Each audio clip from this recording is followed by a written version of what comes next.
Welcome to the Jeff Crilley Show. And now, here's Jeff Crilley. Welcome back to the final segment of the Jeff Crilley Show. I always say that being an entrepreneur has never been sexier. You see these stories about Mark Cuban and Mark Zuckerberg, and everybody says, man, I can do that too. But it's not for everybody. No. It's not for everybody. My final guest today is Tony Ford. He's a longtime friend and a serial entrepreneur. Welcome to the Jeff Crilley Show. Hi, Jeff. It's always good to be with you. Absolutely. So I know you give advice to countless people when it comes to, should I quit my day job? How do you know if you're an entrepreneur? Well, at a big risk here professionally, I'm going to use you as an example. I think we met about 12 years ago. I went to a speech you were giving, and then I thought, you know what, I want this guy to talk to our company. And so we went out and had lunch. At the time, you were a reporter, right?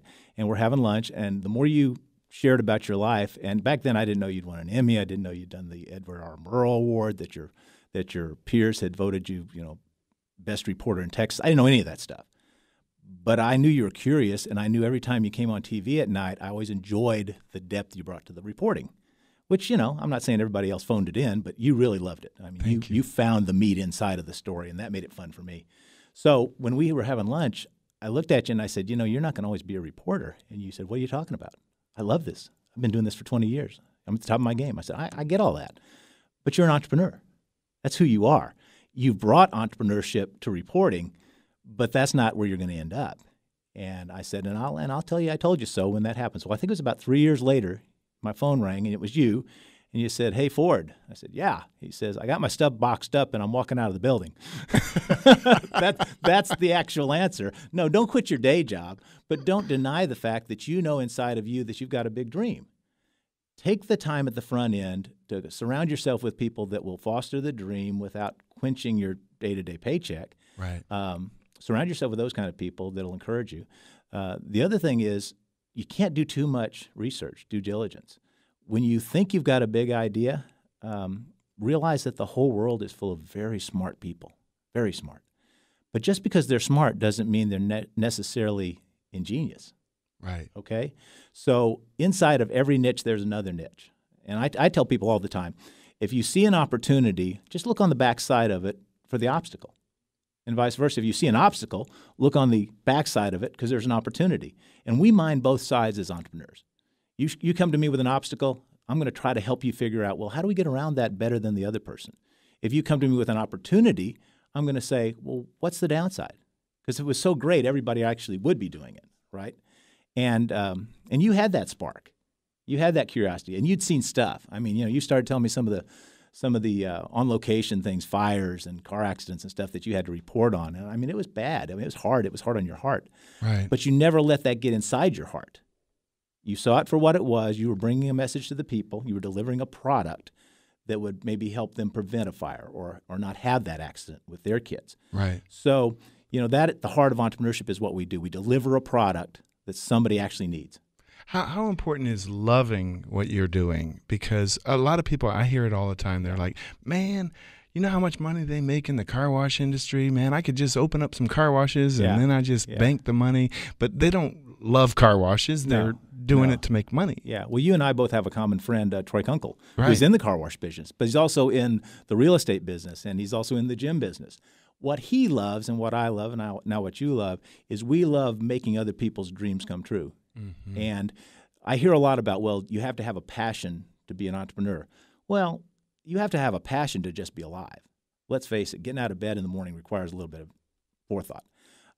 I think what you have to be an entrepreneur is you have to decide that you're going to solve other people's problems.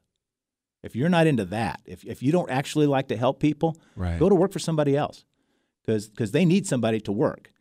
If you want to solve somebody else's problems and be creative while you're doing it and gather other people around a big idea, then you're probably an entrepreneur and maybe you don't even know it.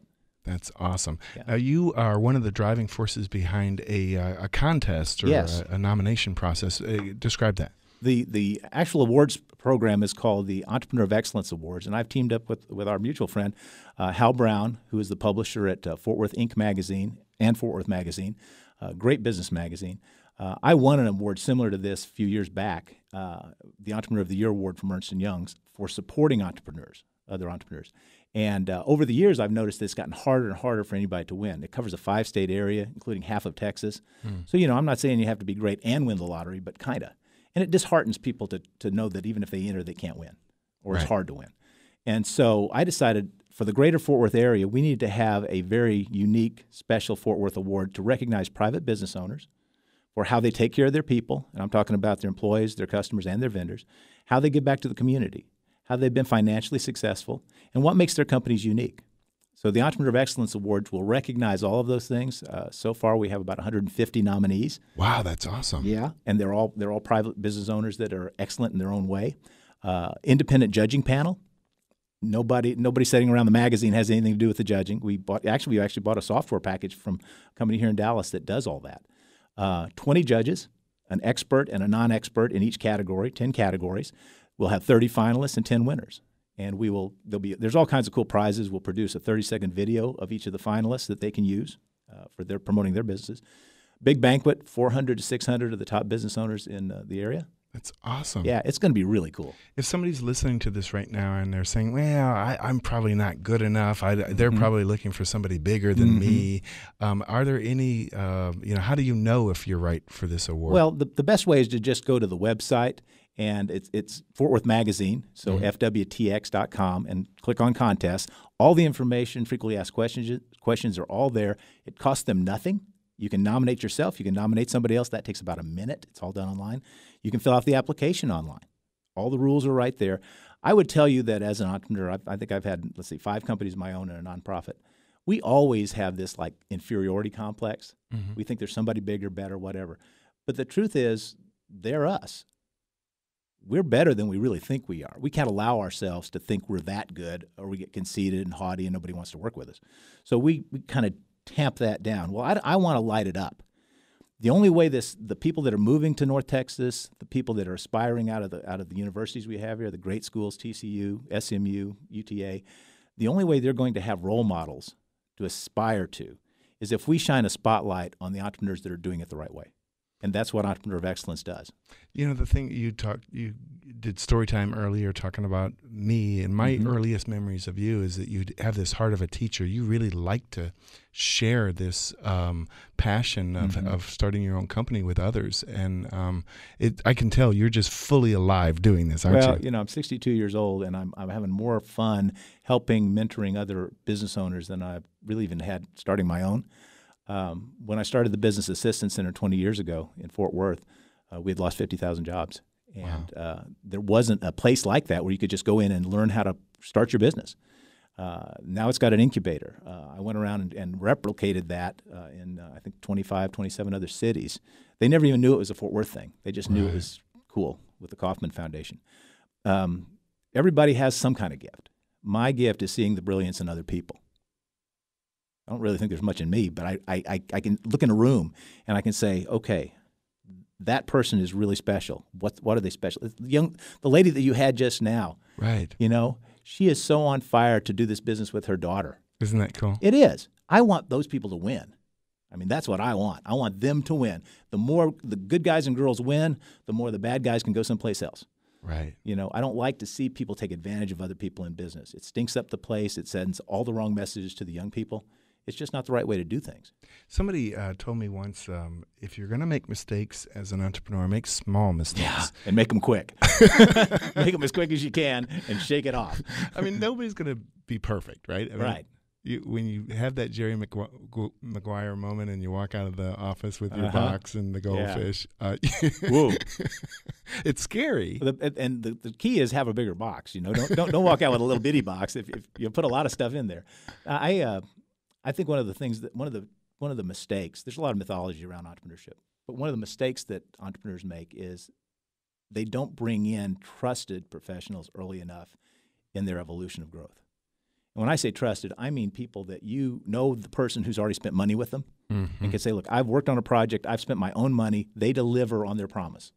And so that's what I've done. For 30 years, I've collected those kind of people, financial people, legal people, insurance people. So when somebody comes to me and I'm working on a project, I don't say, well, let's go find an attorney. I go, we have three choices, and I know they're all good. Wow. They're all good.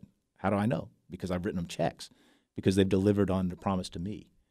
And so my reputation is going to go out with those people. And that's kind of what I've found as an entrepreneur is that most of us have a passion for something, but we didn't have any formal education. Yeah. We knew how to make widgets, but we didn't decide, I'm a great boss or I'm a great leader. It just kind of goes along with the territory of starting a business. Well, it does. And, your son's a good example. I mean, Kidpreneur. Yeah. Dallas. I looked at that book and I'm like, wow, I guess you can't start too early, right?